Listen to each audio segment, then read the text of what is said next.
Hello everyone and welcome back to my channel. जैसे कि आपको पता है हमने इसके प्रीवियस क्लास में answers reason type question chapter 1 का किया था। ओके, इस क्लास में हम लोग second chapter electrostatic potential and capacitance का 10 answers and reason type question को डिस्कस करेंगे। ओके, तो जैसे कि आपको पता है इसमें 4 ऑप्शंस होते हैं। ठीक है, एक फर्स्ट ऑप्शन जो होता है कि assertion reason both are correct, reason is the correct explanation होगा assertion का। Second one is both assertion reason are true but reason is not the correct explanation of assertion। And C option assertion true होगा लेकिन reason false रहेगा। And option D में दोनों false रहेंगे।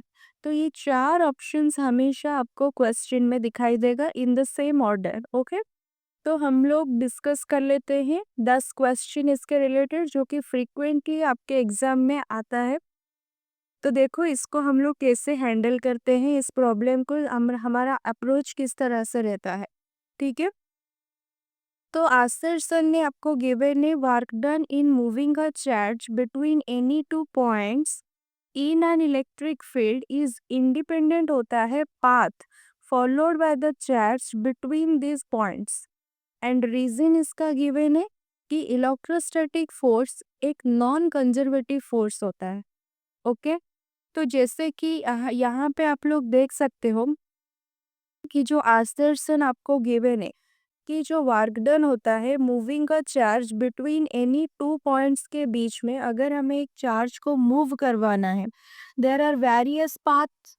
Okay, तो एक पॉइंट से दूसरे पॉइंट को जाने के लिए हमारे पास क्या है, infinite number of paths are there.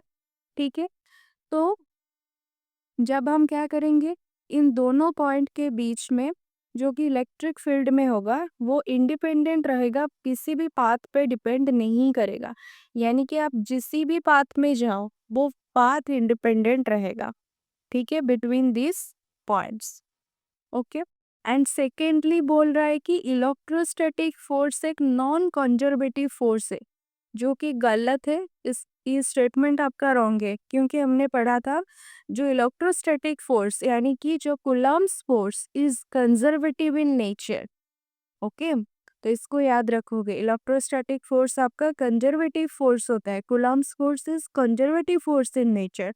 तो ये स्टेटमेंट आपका गलत हो गया, तो रीजन सिर्फ फॉल्स होगा लेकिन assertion आपका ट्रू है क्योंकि वो पाथ पे डिपेंड नहीं करता है, पाथ इंडिपेंडेंट होता है वर्क डन। ओके, तो इसका जो आंसर होगा ऑप्शन सी होगा, assertion is true but reason is false.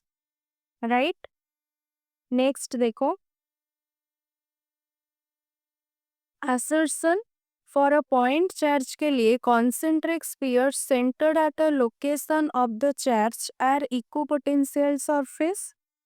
Reason given है an equipotential surface is a surface over which potential has zero value। No, मैंने आपको और इसके पहले वाले चैप्टर के भी जो डिस्कस किए थे ना assertion रीजन, उसी में भी आपको बताया था व्हाट इज इक्विपोटेंशियल सरफेस। तो वहां पे एक सरफेस में पोटेंशियल एवरी पॉइंट आपका इक्वल होता है, ना कि जीरो होता है ना।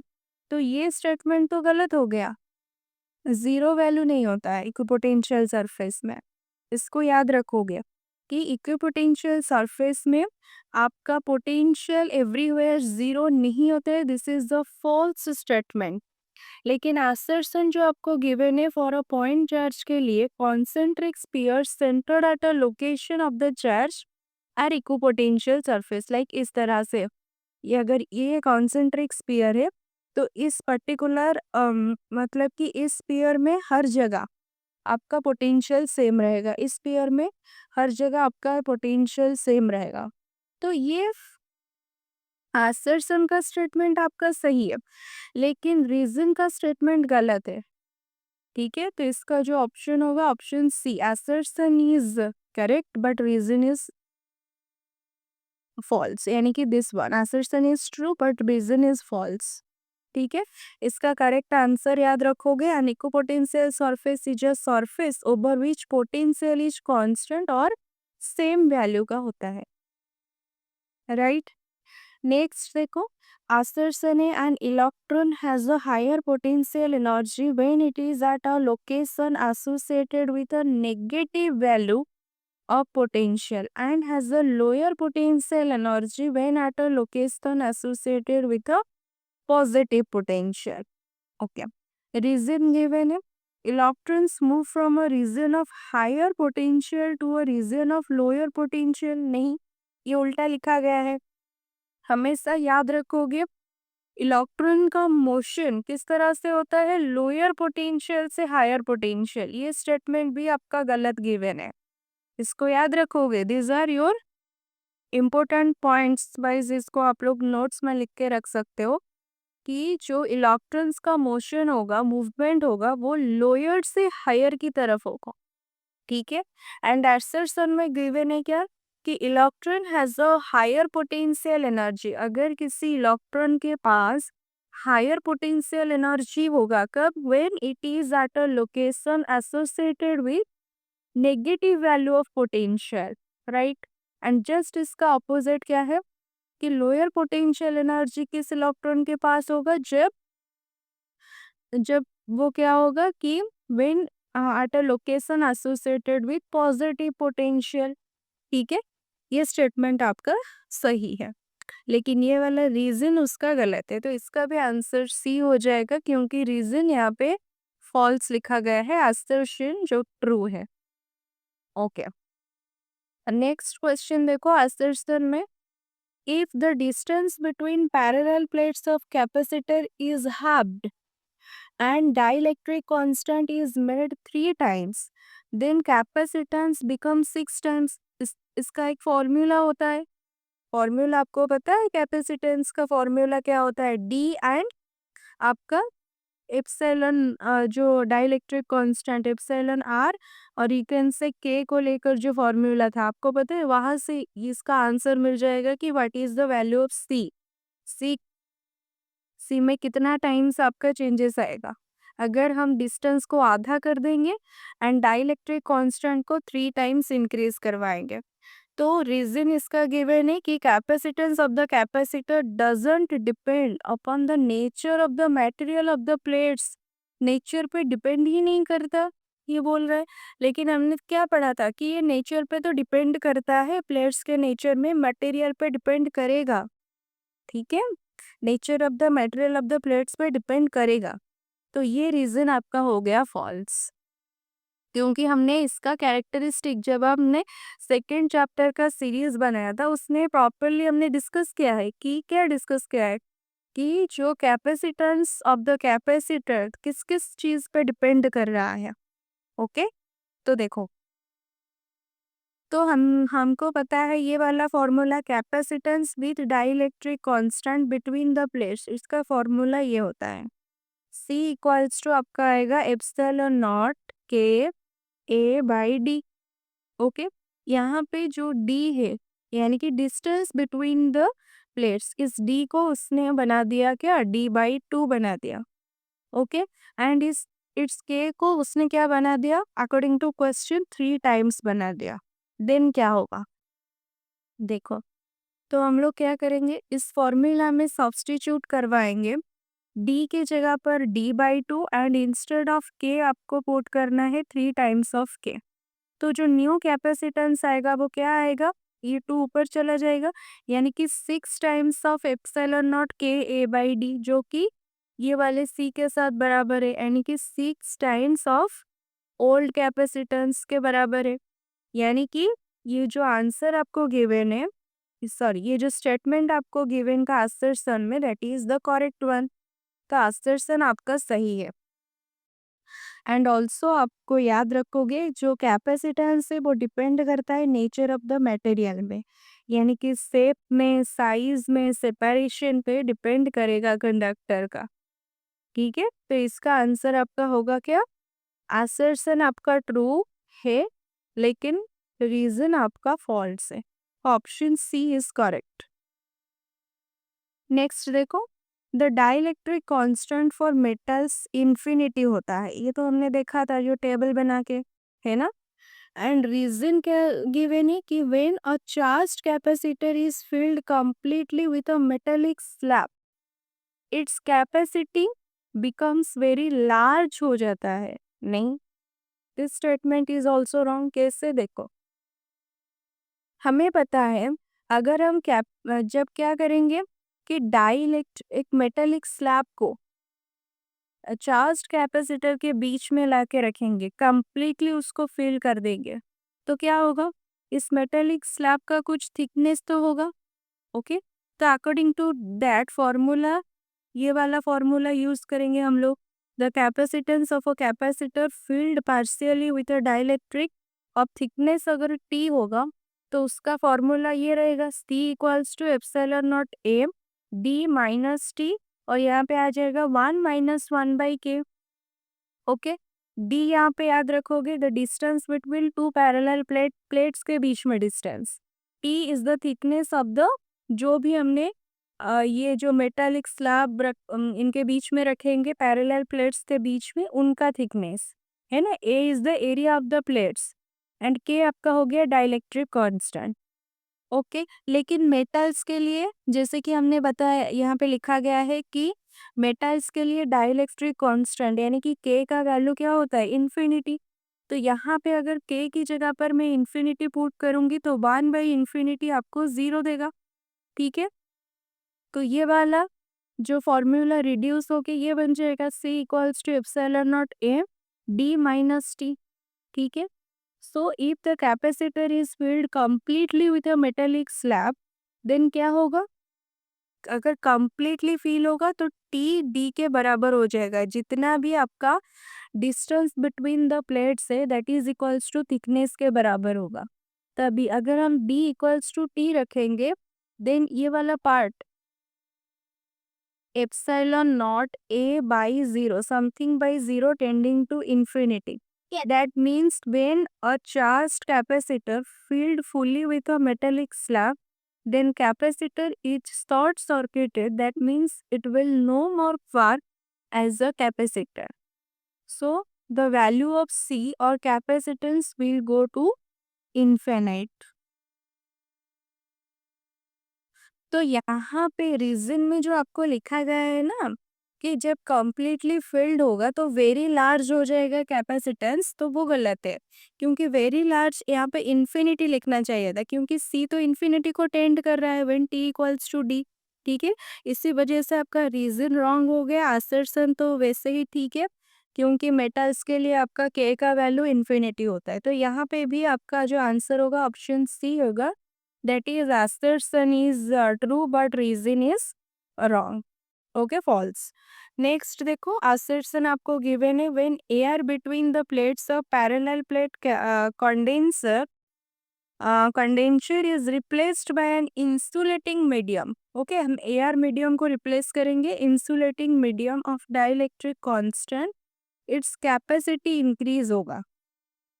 रीजन लिखा गया है, electric field intensity between the plates with dielectric between it is reduce होता है, इसका रीजन दिया गया है। तो पहले तो आप लोग देखो, जो capacity of parallel plate condenser होता है उसका फॉर्मूला होता है C equals to Q by V, general formula है ना। Q is the charge and V is the potential. अगर हम लोग क्या करेंगे, electric field intensity becomes 1/k times करेंगे, देन पोटेंशियल भी क्या हो जाएगा? 1/k टाइम्स रहेगा। क्योंकि देखो, आपको जो ये वाला इक्वेशन है C equals to Q by V, ठीक है, तो इस इक्वेशन में देखो, अगर आपका पोटेंशियल 1/k टाइम्स हो रहा है तो ये V के जगह पर आप लोग क्या पुट करोगे? Q बाई 1/k टाइम्स, तो ये k तो ऊपर चला जाएगा, यानी कि Q इंटू के होगा, k times k times into Q, यानी कि कैपेसिटी बिकम्स k टाइम्स होगा हो रहा होगा। जब आपका electric field intensity k times 1/k times होगा, तभी आपका पोटेंशियल 1/k टाइम्स होगा। लेकिन कैपेसिटेंस क्या हो जाएगा? k टाइम्स होगा, क्योंकि ये इन्वर्सली प्रोपोर्शनल है किसके साथ? पोटेंशियल के साथ। याद रखोगे electric field intensity directly proportional to potential. अगर इसमें 1/k टाइम्स चेंजेस आएगा तो इसमें भी 1/k टाइम्स चेंजेस आएगा। लेकिन आपका कैपेसिटेंस के साथ जो पोटेंशियल का रिलेशन है वो इन्वर्सली है। अगर इसमें इस पोटेंशियल में 1/k टाइम्स चेंज आएगा तो इसमें k टाइम्स चेंज आएगा, किसमें, कैपेसिटेंस में। ओके, यहाँ पे आपको इंडिपेंडेंसी पता होना चाहिए, प्रोपोर्शनलिटी पता होना चाहिए। ठीक है, सो इलेक्ट्रिक फील्ड डिक्रीज करेगा, कैपेसिटेंस इंक्रीज करेगा। Okay, so when condenser is filled with insulated medium of some dielectric constant, यहाँ पे के क्या है, डाइलेक्ट्रिक कांस्टेंट, राइट। भी यहाँ पे वही लिखा गया है कि असर्शन लिखा गया है कि जब air between the plates of a parallel plate condenser को आप लोग जब रिप्लेस करोगे इंसुलेटिंग मीडियम एंड उसी इंसुलेटिंग मीडियम का कुछ डाइलेक्ट्रिक कांस्टेंट होगा, देन इट्स कैपेसिटी इंक्रीज करेगा, यानी कि सी का वैल्यू इंक्रीज करेगा। ओके, रीजन में लिखा गया है electric field intensity between the plates with dielectric in between it is reduce हो रहा है। ऑब्वियसली यहाँ पे इलेक्ट्रिक फील्ड रिड्यूस हो रहा है। ठीक है, E proportional to V, C proportional to 1/V, यानी कि C भी E के साथ 1/E रिलेशन रखेगा। अगर E आपका डिक्रीज हो रहा है तो C इंक्रीज करेगा, ये जितना टाइम्स डिक्रीज करेगा ये उतना टाइम्स इंक्रीज करेगा। यानी कि जो गिवन असर्शन के लिए रीजन भी आपका करेक्ट है, both both are correct and it is the right explanation of this given assertion. इसका मतलब ऑप्शन ए इसका आंसर होगा, ऑप्शन ए, यानी कि देख सकते हो आप लोग यहाँ पे कि both assertion and reason are true and reason is the correct explanation of assertion। ठीक, नेक्स्ट देखेंगे number 7। In a parallel plate combination of capacitors the total capacitance of the combination क्या होगा, sum of capacitance of individual capacitor.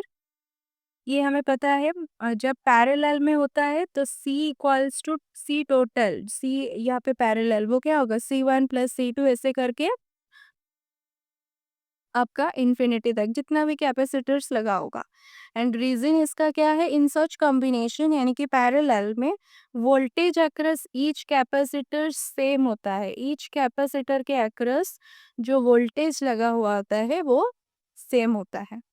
ठीक है, तो यहाँ पे आप लोग देख मतलब कि इसी ही वजह से फॉर दिस रीजन आपका पैरेलल कॉम्बिनेशन ऑफ कैपेसिटर्स में क्या होता है कि total capacitance of the combination sum होता है इंडिविजुअल कैपेसिटर का।